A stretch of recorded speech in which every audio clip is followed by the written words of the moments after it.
Yes, students. In Russia, 1905, before 1905, there were different circumstances that led to revolution in Russia. There were many circumstances, some were political, some were economic, and some were social. These changes I have discussed yesterday. Autocratic rule was there, and Tsar Nicholas II, he was the autocratic ruler of Russia. All the powers were in the hands of him. No constitution and no parliament was there. And people, they were not given political rights and fundamental rights. So this was the biggest problem to the people of Russia, that uh, they were not given freedom. Then economic causes were there. Economic causes में आपने बताना है that Russia was basically divided into two parts, agriculture and industrial sector. And more than 85% of the people, they were farmers. What rest of the people, they worked in the factories, and industrial centers were basically in St. Petersburg and Moscow. The condition of worker was not good because all the, ये आपने main बताना है, that all the industries were privatized, not controlled by government. जब countries private hands में होती हैं तो private owners या प्राइवेट जो एंटरप्रेन्योरशिप होते हैं उनका मेन मोटिव क्या होता है, to earn maximum profit, and for that they exploited workers a lot, and workers, they faced many problems. So that's why they wanted to change the system. Each and everyone was fed up. So हमने अलग अलग जो है वो classes, अलग अलग group बताने हैं. Then social causes. सोशल में आपने बताना है division of society. That society was divided into number 1 church, number 2 nobility, and number 3 common people. Common people means common people में poor people, workers, peasants, laborers, professionals, ठीक है. And the burden of taxes were on these common people, same like French Revolution. And workers were divided according to rank also. Metal workers, they were given more salaries as compared to other जो manual काम करते थे, loading unloading का काम करते थे. And people had no respect for nobility, and women were paid less as compared to men. 31% women, whole of the population, 31% of the women, they worked in the factories, what they were given less as compared to men. This was the social problem or social condition. अब इसके बाद जो next हम करेंगे, हमने किया political, economic and social. अब हम बच्चे करेंगे डिफरेंट ग्रुप्स. ये आपका फोर्थ कॉज होगा. फोर्थ कॉज प्रॉपर जो आपका चैप्टर में से जो क्वेश्चन है, that is causes of Russian revolution. Three causes, circumstances I have discussed. Now I'm going to discuss fourth cause or fourth reason. That was different groups in the society और इन the country कह लो और in the continent कह लो, है ना, क्योंकि उस particular time period में monarchy के against many people they raise their voice. ये वो ट्रेंड था जब लोग जो थे वो मोनार्की सिस्टम से फेड अप हो चुके थे और अपनी अपनी कंट्री में, और उन्होंने फ्रेंच रेवोल्यूशन के आइडियाज को भी पढ़ा था. So that's why they wanted to change the current system.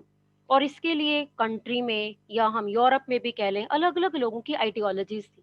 इन्हीं आइडियोलॉजीज के बेसिस के ऊपर many people, they wanted to change, they wanted to bring revolution in their own way. अब हमने दो तीन ग्रुप्स याद रखने हैं और इन ग्रुप्स ने किस तरह से, इनकी डिमांड्स क्या थी और कैसे इन डिमांड्स को पूरा करने के लिए उन्होंने आगे अपनी वॉइस जो है वो गवर्नमेंट के अगेंस्ट जो है वो रेज की. Number 1, liberals. ठीक है, liberals. Libre, LIVER, Libre word का मतलब होता है फ्री या फ्रीडम. तो लिबरल्स, कौन से लोग लिबरल्स, यानी कि कौन से ऐसे मतलब ग्रुप थे सोसाइटी में जो लिबरल्स कहे जाते थे और उनकी आइडियोलॉजी क्या थी. Liberals, they wanted to tolerate all the religions. ये वो लोग थे जिनका ये मानना था कि सोसाइटी में हर रिलीजन को इम्पोर्टेंस मिलनी चाहिए, because Russian society was basically Orthodox Christian society, and tsar Nicholas second, he was also Orthodox Christian. So these liberals, they wanted to tolerate all the religions. इनका ये मानना था all the religions should be given equal status. And second इनकी thinking क्या थी liberals की, they opposed monarchy या autocratic rule. जो लिबरल्स थे ये ऑटोक्रेटिक और मोनार्की सिस्टम के अगेंस्ट थे. They wanted parliament in the country. ये चाहते थे कि कंट्री में क्या होनी चाहिए, पार्लियामेंट. पार्लियामेंट का मतलब ही क्या होता है, पार्लियामेंट का मतलब होता है इलेक्टेड रिप्रेजेंटेटिव फ्रॉम पीपल, यानी कि पार्लियामेंट का मतलब है ऐसे मेंबर्स जो लोगों के द्वारा इलेक्ट किए जाएं और वो लोग लोगों के लिए लॉ पार्टिसिपेशन या लॉ मेकिंग का काम करें। ठीक है। Even they also wanted judicial system, यानी कि इनका ये मानना था कि जुडिशियल सिस्टम जो है वो किंग या उसकी नोबिलिटी से अलग होना चाहिए, यानी कि वो अलग से, यानी कि वो फ्रांस की तरह गवर्नमेंट के ऑर्गेन्स को डिवाइड करना चाहते थे। लेकिन इन सभी मैटर्स जो हैं इनके अलावा लिबरल्स जो थे, ये मेन आपने याद रखना है, they did not believe in universal adult franchise. इसका मतलब क्या है कि they were not in favour to give voting rights to women. इसका मतलब क्या है कि लिबरल्स का मानना था कि रिलीजन्स जो हैं वो इक्वलिटी मिले, पार्लियामेंट होनी चाहिए, जुडिशियल सिस्टम जो है वो अलग होना चाहिए, किंग के कंट्रोल में नहीं होना चाहिए। What, they were not in favour of universal adult franchise. ठीक है। इसका मतलब क्या है, they were not interested to give voting rights to women. ठीक है। तो ये मेन हमने लिबरल्स की फिलॉसफी, मतलब ये जो लोग थे जिनकी ये आइडियोलॉजी थी वो लिबरल्स थे। अब इनके अगेंस्ट एक और ग्रुप था जिनको रेडिकल्स कहा जाता था, RADICALS, रेडिकल्स। रेडिकल्स कौन थे?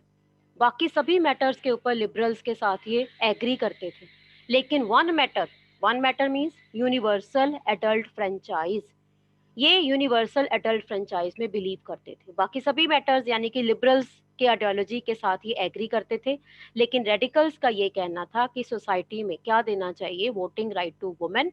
It means they favoured universal adult franchise. ठीक है। तो फर्स्ट ग्रुप हो गया लिबरल्स। लिबरल्स के डिमांड जिसके कारण जो है सरकमस्टांसेस चेंज हुए, लिबरल्स ने बहुत सी बुक्स लिखी, आइडियाज शेयर किए, और हमने इसमें वो बुक्स जैसे हमने फ्रेंच रेवोल्यूशन में याद किया था वैसे नहीं है, जस्ट हमने ग्रुप्स के नेम और उनकी एक एक आइडियोलॉजी आपने याद रखनी है। ठीक है। इसके अलावा कुछ लोग डेमोक्रेट्स, कुछ लोग अपने आप को डेमोक्रेट्स कहते थे। डेमोक्रेसी एक नया आइडिया था जो फ्रेंच रेवोल्यूशन से स्टार्ट हुआ और अलग अलग कंट्रीज में गया। कुछ लोग चाहते थे कि कंट्री में डेमोक्रेसी सिस्टम होना चाहिए। वो लिबरल्स और रेडिकल्स का मिक्सचर, यानी कि वो लोग जो थे वो मोनार्की के अगेंस्ट थे, प्रॉपर इलेक्शंस कंटेस्ट करवाना चाहते थे, किंग को चेंज करना चाहते थे। ठीक है। रिप्रेजेंटेटिव यानी कि रूलर्स को चेंज करना चाहते थे, एंड यूनिवर्सल अडल्ट फ्रेंचाइज की फेवर में थे। मीन्स लिबरल्स और रेडिकल्स दोनों की आइडियोलॉजीज को मिक्स करके डेमोक्रेट्स का मतलब है डेमोक्रेसी, वो किंग को चेंज करना चाहते थे और इलेक्शंस कंटेस्ट करवाना चाहते थे, कंडक्ट करवाना चाहते थे, फ्रीडम चाहते थे in all sense. And some people were revolutionaries. कुछ ग्रुप ऐसे थे जो रेवोल्यूशनरीज थे, वो रेवोल्यूशन लाना चाहते थे, जैसे आपने जैकोबिन्स का पढ़ा, मैक्सिमम रॉबेस्पियर, है ना। सेम ऐसे ही कुछ लोग ऐसे थे जो इन चीजों में विश्वास नहीं करते थे, इलेक्शंस में नहीं। उनका मेन मोटिव क्या था, सडन ओवरथ्रू। सडन ओवरथ्रू का मतलब क्या होता है, by bringing revolution government should be changed. ठीक है। क्योंकि they were also against monarchy system, they were also against the exploitation that was on the workers or labor class in the Russia. And in सभी groups के अलावा एक और group था जिनको कहा जाता था कंजर्वेटिव्स। कंजर्वेटिव्स जो है, कंजर्वेटिव का मीनिंग क्या होता है, ओल्ड या ट्रेडिशनल थिंकिंग। इसका मतलब क्या है, कुछ ऐसे ग्रुप्स जो कंजर्वेटिव थे वो मानते थे that there should be monarchy system in the country. They gave respect to monarch. Conservatives वो लोग थे जो मोनार्की सिस्टम चाहते थे, वो मोनार्की सिस्टम या मोनार्क की फैमिली या ट्रेडिशंस को रिस्पेक्ट करते थे, और वो नहीं चाहते थे कि मोनार्की को अबॉलिश किया जाए। इसका मतलब क्या है, they wanted that king should remain in the country, and kingship जो है वो होनी चाहिए, मोनार्की सिस्टम कंटिन्यू होना चाहिए, और अगर चेंजेस हों तो भी वो स्लो एंड ग्रेजुअल। यानी कि इनका मानना था कि अगर कंट्री में चेंजेस हों तो स्लो चेंजेस हों, इमीडिएटली कॉन्स्टिट्यूशन या गवर्नमेंट को चेंज नहीं होना चाहिए। मोनार्की सिस्टम मॉडिफाई करे, किंग्स मॉडिफाई करें, वेलफेयर फैसिलिटीज दें, it means they were interested in monarchy system and slow changes in the country. ये चाहते थे कि कंट्री में चेंजेस हों लेकिन स्लो हों। अचानक से कंट्री में, जैसे फ्रांस के रेवोल्यूशन में अचानक से लुई 16 को चेंज कर दिया, they were not favour in this kind of revolution. So ऐसे ही कुछ ग्रुप्स की आइडियोलॉजीज और ये थिंकिंग के कारण बहुत से लोगों का माइंड चेंज हुआ, और लोगों ने अपने अपने बेसिस या अपने अपने बिहाफ पे रशिया में रेवोल्यूशन में कहीं ना कहीं पार्टिसिपेट किया। ठीक है, तो ये अलग अलग लोगों की आइडियोलॉजीज या अलग अलग लोगों की थिंकिंग थी। कहीं ना कहीं रेवोल्यूशन लाने में थिंकर्स का भी इम्पोर्टेंट रोल जो है वो इसमें माना जाता है, सेम जैसे हमने फ्रेंच रेवोल्यूशन में किया था। ठीक है, इसके बाद लास्ट जो है दैट इज पॉलिटिकल पार्टीज। बच्चे मैंने आपको बताया था कि पॉलिटिकल कॉज में that no right to political party was given in the country. ठीक है, लेकिन राइट नहीं था, but still many people they formed political parties and these parties were illegal. Illegal का मतलब क्या होता है कि किंग ने इनको किसी भी तरह से लीगल रिकॉग्निशन नहीं दी थी, but many people they formed political parties and these parties were illegal. And many activist जो भी इस पॉलिटिकल पार्टीज में कुछ एक्टिविस्ट थे, कुछ लीडर्स थे, और बहुत से टाइम उनको अरेस्ट किया गया, उनको कंट्री से जिसे हम कहते हैं एग्जाइल भी किया गया। वट स्टिल हम ये कह सकते हैं कि लोग नहीं हटे, सेम जैसे हमारे 1947 के रिवोल्ट में या रेवोल्यूशन में जब लोगों ने रिवोल्ट किया ब्रिटिश गवर्नमेंट के अगेंस्ट, तो many people they form different kind of political parties, they sacrifice their lives, went to jail also. ठीक है, बट स्टिल वो पीछे नहीं हटे, है ना। लाला लाजपत राय आपको याद होंगे, लाठी चार्ज उनके ऊपर हुआ था, Simon commission.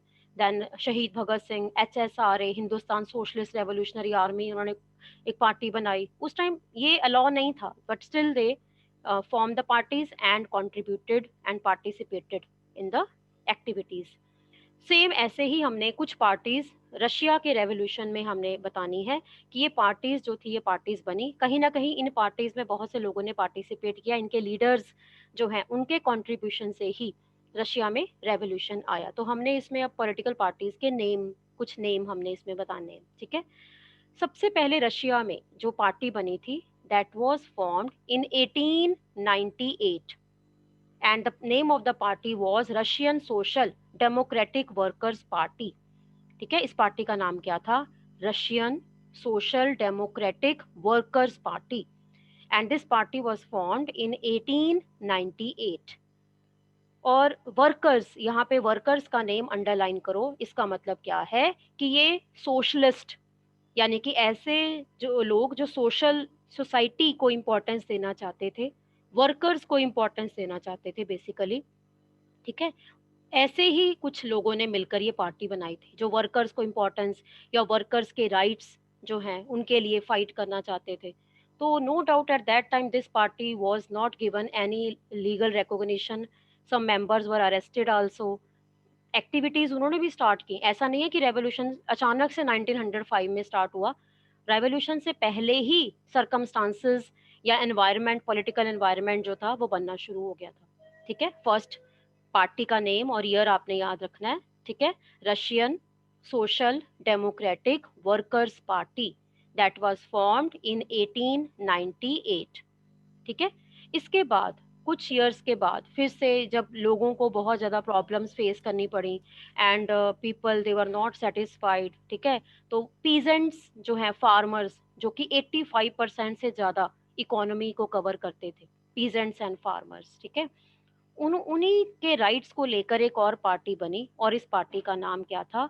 Socialist revolutionary party, SRP, socialist revolutionary party. ये पार्टी कब बनी? 1900।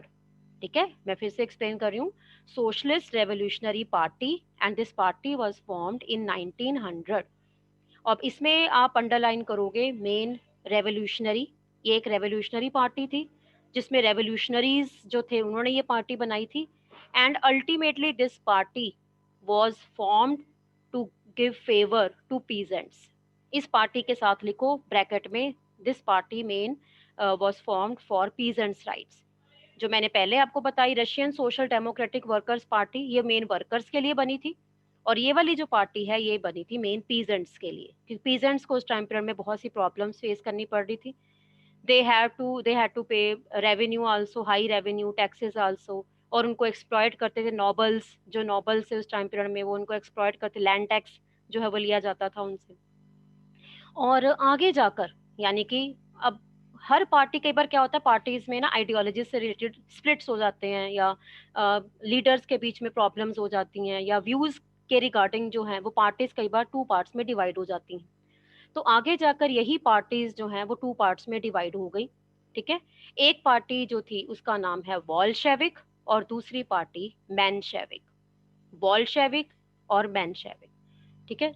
और इन्हीं दो पार्टीज यानी कि इस पार्टी को आगे टू पार्ट्स में divide, I am again repeating, socialist revolutionary party that was formed in 1900. That party was mainly formed for peasants rights और farmers rights। आगे जाकर इस पार्टी में कुछ आइडियोलॉजीज की या लीडर्स के बीच में कुछ डिस्प्यूट्स होने के कारण ये पार्टी आगे जाकर टू पार्ट्स में डिवाइड हो गई, बॉल्शेविक एंड मेनशेविक। बॉल्शेविक पार्टी के लीडर कौन थे? लेनिन। और मेनशेविक पार्टी के लीडर कौन थे? केरेंस्की, KERENSKY, केरेंस्की। इन्हीं लीडर्स ने आगे जाकर फिर रेवोल्यूशन प्लान किया, वो हम आगे पढ़ेंगे। यहाँ तक आपने सिर्फ पार्टीज का नेम और जस्ट इतना याद रखना है कि अगर आपको कोई भी पार्टी का नेम अगर भूल जाता है तो आपने जस्ट लीडर के नेम याद रखो, है ना, ईयर याद रखो उनके, क्योंकि ये 1 मार्क क्वेश्चंस भी हैं। आपने अच्छी तरह से इन पार्टीज का नेम और ईयर और लीडर्स के नेम याद रखने। I am again, that's why again repeating. First party, first party was formed, that was in 1898। this party was Russian Social Democratic Workers Party, ठीक है, ये वर्कर्स के लिए बनी थी। नेक्स्ट कुछ इयर्स के बाद 1900 में फिर एक और पार्टी बनी, socialist revolutionary party. This party was basically formed for peasants rights, ठीक है, 1900 में। और आपको याद है कि 1905 में रेवोल्यूशन हुआ है ना, तो 1900 के बाद इन बिटवीन पार्टीज जो हैं वो उनकी आइडियोलॉजीज या लीडर्स में काफ़ी, जिसे हम कहते हैं कि कॉन्फ्लिक्ट्स आए, और आगे जाकर ये पार्टीज अलग अलग पार्ट्स में डिवाइड हो गई। और एक पार्टी जो थी उसका नाम रखा गया बॉल्शेविक और एक पार्टी का नाम रखा गया मेनशेविक। बॉल्शेविक पार्टी के लीडर थे लेनिन, LENIN, लेनिन। और मेनशेविक के लीडर कौन थे? केरेंस्की, KERENSKY, केरेंस्की। आगे जाकर ये पार्टीज मैंने अलग से आपको करवानी है क्योंकि इन्हीं ने आगे जाकर 1917 में रेवोल्यूशन प्लान किया। मतलब ये प्लीज याद रखना कि इनका जो कंट्रीब्यूशन है वो 1905 में नहीं था। बस हमने इतना बताना है कि 1900 के बाद काफी हद तक पॉलिटिकल पार्टीज जो हैं उनका ट्रेंड चेंज हुआ और पार्टीज बनने लगी। तो हमने 1905 का सर्कमस्टांसेस बताना है, तो जस्ट शॉर्ट में आपने इसको बताना है that these parties got divided into two parts, Bolsheviks and Mensheviks. Bolshevik के लीडर थे लेनिन और मेनशेविक के लीडर थे केरेंस्की। आगे जाके हम इनको पूरा डिटेल से करेंगे क्योंकि इनको हमने 1917 के रेवोल्यूशन के लिए बेसिकली फिर से हमने इसको एक्सप्लेन करना है प्रॉपरली। तो इस पूरे क्वेश्चन के लिए political rights, economic rights, then social circumstances कह लो या कंडीशंस कह लो, देन डिफरेंट ग्रुप्स। आप ये बता सकते हो कि political rights were not given, economic condition was not suitable, then social condition was not suitable for people, different groups formed, ideologies were formed, illegal parties were formed, and all these contributed to bring revolution in the Russia, in the country। ठीक है, तो ये सारा आपने causes of revolution में बताना है। तो आपका ये फर्स्ट क्वेश्चन भी एनसीईआरटी का कवर करता है। इसमें आप 5 कॉजेज ही बताओगे। No doubt 3 causes have been written, तो you can explain according to headings, ठीक है। अब बच्चे नेक्स्ट जो पार्ट है, ठीक है, अब हमने यहाँ तक हमने किए थे कॉजेज। कॉजेज के बाद अब हमने हमने जैसे आपको याद है फ्रेंच रेवोल्यूशन में हमने पहले कॉजेज पढ़े, फिर हमने मेन इवेंट पढ़ी थी कि इवेंट क्या थी। अगर फ्रेंच रेवोल्यूशन की मेन इवेंट अगर मैं आपसे पूछूं क्या थी, तो आपको याद होना चाहिए 14 जुलाई 1789 when Bastille fort was attacked by the people. तो ये उनकी मेन इवेंट है। इसी तरह से हमने रशिया की मेन इवेंट या रशिया का मेन जो है वो रेवोल्यूशन जो है वो स्टडी करना है कि क्या हुआ था 1905 को, और इससे पहले के कॉजेज जो है वो मैंने आपके साथ डिस्कस किए हैं कि 1905 से पहले सरकमस्टांसेस क्या थे। तो अभी तक आपको रशिया का 1905 से पहले का सारा जो है वो आउटलुक क्लियर हो गया होगा कि रशिया की कंडीशन क्या थी, ठीक है। अब हम करेंगे 1905। अब ये 1905 का जो इंसिडेंट है ये आपका पूरा लॉन्ग क्वेश्चन है। Short note means long question, आपको इसको 5 मार्क्स के अकॉर्डिंग प्रिपेयर करना है और आपने इसको लाइंस में, आप इसको points, not in paragraph, you have to explain in lines, क्योंकि इस ये जो इवेंट है इसके हेडिंग्स नहीं बनेंगे, आप इसको प्रॉपर पॉइंट्स में एक्सप्लेन करो। एंड नाइन, जैसे अगर हम इंडिया की बात करें ना, तो 13 अप्रैल 1919 जलियांवाला बाग इंसिडेंट। कोई रेयर ही ऐसा इंडियन होगा जिसको जलियांवाला बाग इंसिडेंट जो है उसके बारे में नहीं पता होगा। ठीक है, नॉर्थ इंडियन तो मैं कह रही हूँ, अब साउथ इंडियन का मैं नहीं कह सकती, लेकिन नॉर्थ इंडियन तो जो लोग हैं उनको तो जलियांवाला बाग इंसिडेंट का पता है। 13 अप्रैल 1919।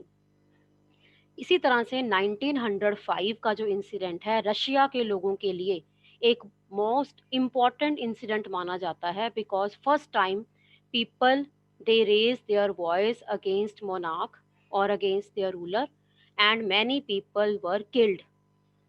ठीक है, और इसीलिए इस ये जो इंसिडेंट है इसकी एक प्रॉपर कोई डेट नहीं है। एक इंसिडेंट इतना माना गया कि ये संडे को हुआ था, क्योंकि बाद में 1905 के बाद ना जूलियस जो कैलेंडर है वो चेंज हुआ था। तो अल्टीमेटली हिस्टोरियंस ये कहते हैं कि that incident took place on Sunday, और इसीलिए इस इंसिडेंट को ब्लडी संडे भी कहा जाता है। Blood, because many people they were killed. जैसे आपको जलियांवाला बाग इंसिडेंट मैंने बताया कि वहाँ पे many people they dive into well.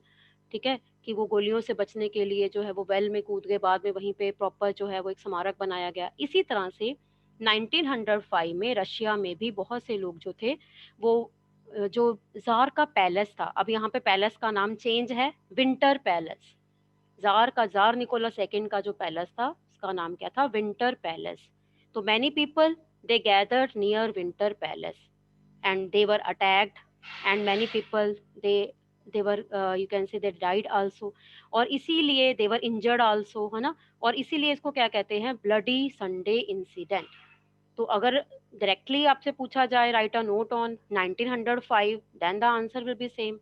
And if the question is write a note on Bloody Sunday incident, तो ब्लडी संडे इंसिडेंट का मतलब ही क्या है, रशियन रेवोल्यूशन ऑफ 1905। यहाँ तक क्लियर है, 1905 का इंसिडेंट। ठीक है, wait for 1 minute, I am going to take your attendance.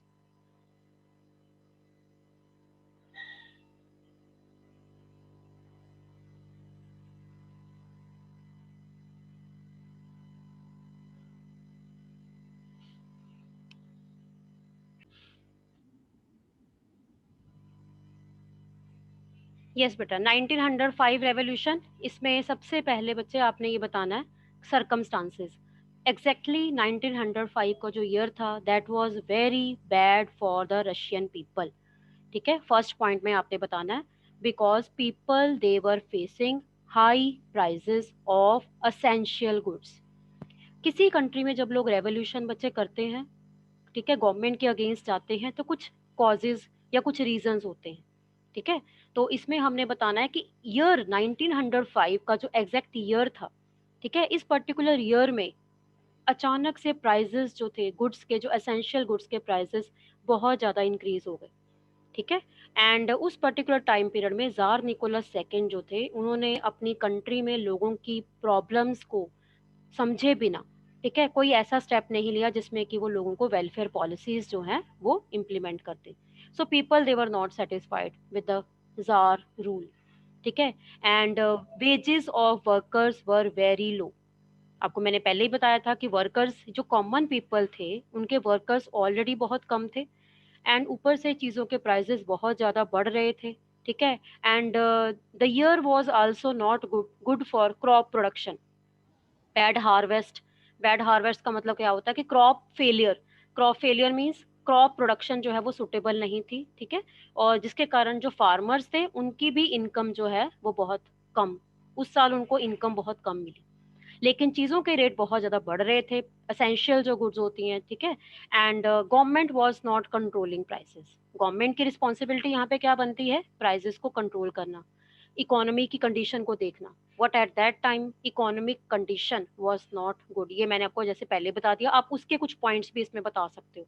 Just हमने स्टार्टिंग में फर्स्ट पॉइंट में हमने उन्हीं कंडीशंस को, इकोनॉमिक कंडीशंस को थोड़ा इसमें हाईलाइट करना है कि हमने वर्कर्स की प्रॉब्लम और इकोनॉमिक कंडीशन बतानी है कि चीज़ों के रेट बहुत ज़्यादा थे, एंड वर्कर्स के wages and farmers they were not getting proper income, and they had to pay various kind of taxes also।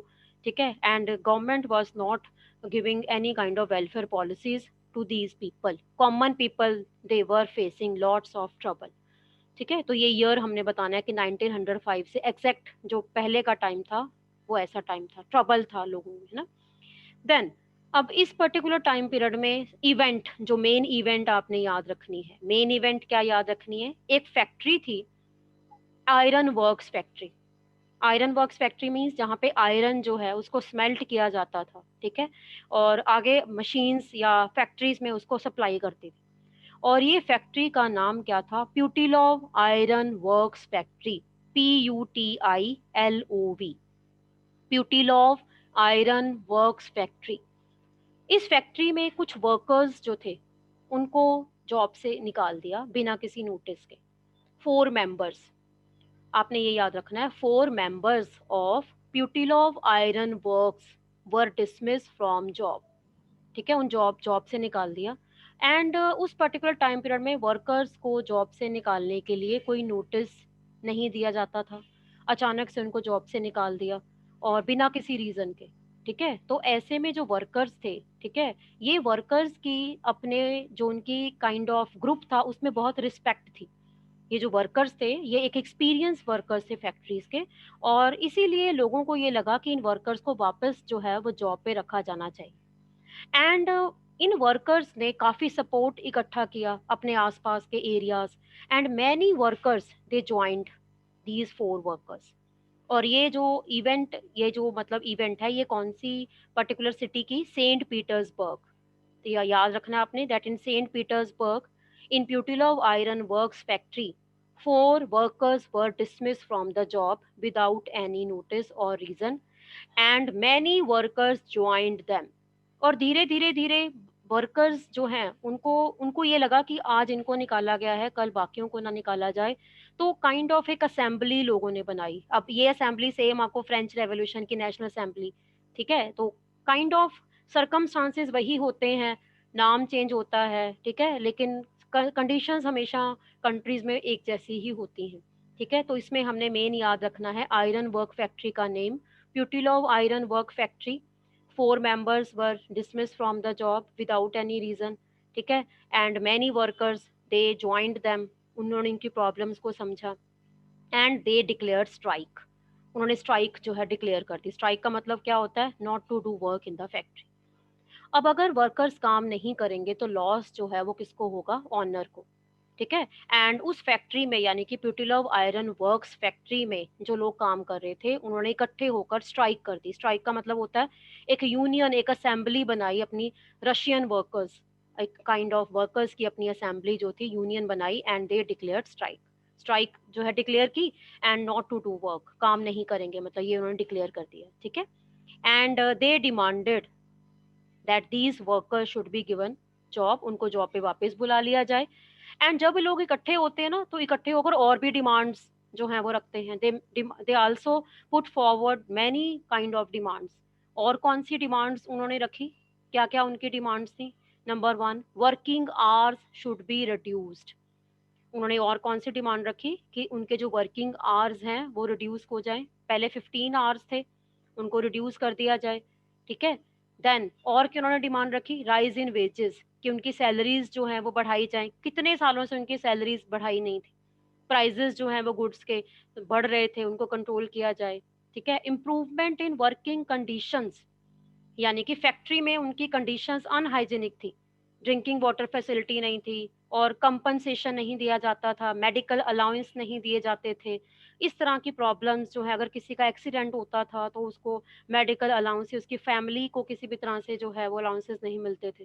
So that's why they demanded these kind of facilities from their factories. और एक factory में ही नहीं बल्कि सभी factories के workers जो थे वो मिलकर इकट्ठे हुए। और आपको पता है ये वर्कर्स का नंबर जो है वो आगे से आगे बढ़ता गया। सेम आप याद रखो जैसे हमारे इंडिया में फार्मर्स, ये तो रीसेंट एग्जांपल है आपके सामने, दिल्ली में किस तरह से फार्मर्स यूनियन जो है वो इकट्ठे हुए और उन्होंने दिल्ली में जाकर किस तरह से एक यूनिटी बनाई, ठीक है, अपनी डिमांड्स को आगे रखा। पहले कुछ ग्रुप था, फिर धीरे धीरे धीरे ग्रुप बनते गए, और आगे जाकर लोगों ने फिर इकट्ठा अपना जो है वो एसोसिएशन बनाई। ऐसे ही वर्कर्स ने भी अपनी जो है वो स्ट्राइक जो है वो अरेंज करने के लिए अपनी एसोसिएशंस, नंबर ऑफ वर्कर्स जो हैं वो बढ़ते गए। and more than 1,10,000 workers they joined hands together। यानी कि इस इंसिडेंट से पहले, इमीडिएटली पहले जो ये वर्कर्स थे, ठीक है, and their number started increasing, more than 1,10,000 workers. They join hand for this incident. अब ये आप देखो कि 4 लोगों को निकाला और उसके लिए कितने वर्कर्स जो हैं वो इकट्ठे हुए. That was the unity of common people of power, है ना, कि किस तरह से लोग इकट्ठे हुए इस टाइम में, उनकी डिमांड्स क्या थी, है ना. ठीक है. एंड फिर हमने नेक्स्ट जो है वो नेक्स्ट पॉइंट हमने बताना है दैट ऑन 22 जनवरी, मेन हमने जो डेट बतानी है वो ये बतानी है, the 22 January 1905 workers they led a procession. Procession का मतलब होता है उन्होंने विंटर पैलेस जाना शुरू कर दिया. जैसे आपने फार्मर्स का देखा था कि वो दिल्ली जाना शुरू हो गए थे, सभी फार्मर्स का मेन टारगेट क्या था, दिल्ली जाना, है ना. ऐसे ही जो वर्कर्स थे, इन वर्कर्स ने मेन जो है वो विंटर पैलेस के आसपास जाना. जैसे फ्रांस में आपने देखा होगा, जब आपने फ्रांस की जो है वो चैप्टर पढ़ा था, उसमें आपने देखा कि लोग जो थे वो बेस्टाइल या फिर टुलेरस या पैलेस को मेन टारगेट करते थे. तो ऐसे ही रशिया के रेवोल्यूशन में टारगेट किसको किया उन्होंने, जार निकोलस सेकंड का जो पैलेस था, दैट वाज विंटर पैलेस. ठीक है. And all these people they gathered there, वो इकट्ठे हुए और पैलेस के सामने. और आपको पता है कि जैसे आपने नेशनल असेंबली में लीडर्स का नाम याद किया था, मिराब्यू एंड एबेसिए. ठीक है. सेम ऐसे ही इस प्रोसेशन में भी no doubt workers were there, लेकिन इस प्रोसेशन को लीड किसने किया, लीडर जो थे वो दे बिलोंग टू चर्च. वो चर्च जो थे उससे बिलोंग करते थे और उनका नाम क्या था, father Gapon, GAPON, father Gapon. He was a leader of this kind of incident, जो इनका ये जो प्रोसेशन था. जैसे आपने याद किया, नेशनल असेंबली के लीडर्स कौन थे, मिराब्यू एंड एबेसिए. ठीक है. इसी तरह से आपने 1905 का जो रिवोल्ट हुआ, इसमें जो प्रोसेशन विंटर पैलेस जो है उसको, विंटर पैलेस के पास जो लोग इकट्ठे हुए, इसमें आपने क्या याद रखना है, father Gapon, he was the leader, he led the procession and they gathered near the winter palace. और वो 22 जनवरी 1905 जो है वो विंटर पैलेस के पास पहुंचे. बट जो जार था उनको पहले से ही आइडिया था कि इस तरह से हो सकता है, तो he arrange army and police थे. और जब ये वर्कर्स वहां पे पहुंचे तो they were attacked by the police and army and many people were killed and got injured. And हम ये कह सकते हैं कि उस इंसिडेंट, ये जिस संडे का दिन था, तो उस इंसिडेंट को ब्लडी संडे कहा जाता है. And many people they were injured also, क्योंकि उस टाइम पीरियड में जैसे हम कहते हैं ना कि जब मास एजिटेशन होते हैं तो बहुत से लोग, क्राउड जो होती है वो भागती है, तो इंजर जो है वो लोग इंजर हो सकते हैं. तो उसको उसके अगेंस्ट कंट्री में स्ट्राइक हुई. उस इंसिडेंट के अगेंस्ट बाकी लोग बहुत गुस्सा थे कि जार ने अपनी ही कंट्री के लोगों के ऊपर जो है वो अटैक करवाया. ठीक है. उनका मेन जिसे हम कहते हैं कसूर क्या था, वो तो जस्ट अपनी डिमांड्स लेकर आए थे, है ना. और जार निकोलस सेकंड को उनकी डिमांड सुननी चाहिए थी, उनकी प्रॉब्लम्स को सॉल्व करना चाहिए था, फेस जो जो कुछ भी वो फेस कर रहे हैं उनको फैसिलिटीज प्रोवाइड करनी चाहिए थी. उनके किसी रिप्रेजेंटेटिव्स को बुलाते और उनके साथ नेगोशिएशंस करके उनकी प्रॉब्लम्स को सॉल्व करते, पर ऐसा नहीं हुआ क्योंकि वो डेमोक्रेसी नहीं थी. जार निकोलस को लगता था कि he is all in all, तो उसने ये जो क्राउड था इसको दूर करने के लिए उसने पुलिस और आर्मी को अटैक के लिए जो है वो बुलाया. एंड स्ट्राइक्स जो हुई और कंट्री में हर तरफ जो है वो प्रॉब्लम और टेरर था. ठीक है. और लोग कॉन्स्टिट्यूशन डिमांड कर रहे थे, जुडिशरी डिमांड कर रहे थे, पार्लियामेंट डिमांड कर रहे थे, हर तरह से लोग एक्टिव हो गए आगे आने वाले टाइम में. 1905 के बाद फेब, जिसे हम कहते हैं पर्टिकुलर टाइम जो है, ये टाइम जो था उस टाइम में नेक्स्ट 2-3 मंथ्स के लिए जो काइंड ऑफ लोगों के बीच में जो गुस्सा था, एग्रेशन था, वो बहुत बढ़ गया. जार निकोलस सेकंड ने इस लोगों के इस गुस्से को, इस एग्रेशन को कम करने के लिए क्या एक डिसीजन लिया, that he decided to form parliament. Just लोगों का गुस्सा, लोगों का एग्रेशन जो है वो खत्म करने के लिए उसने क्या किया, he decided to form parliament in the country. और इस पार्लियामेंट को क्या नाम दिया गया, ड्यूमा, DUMA, ड्यूमा.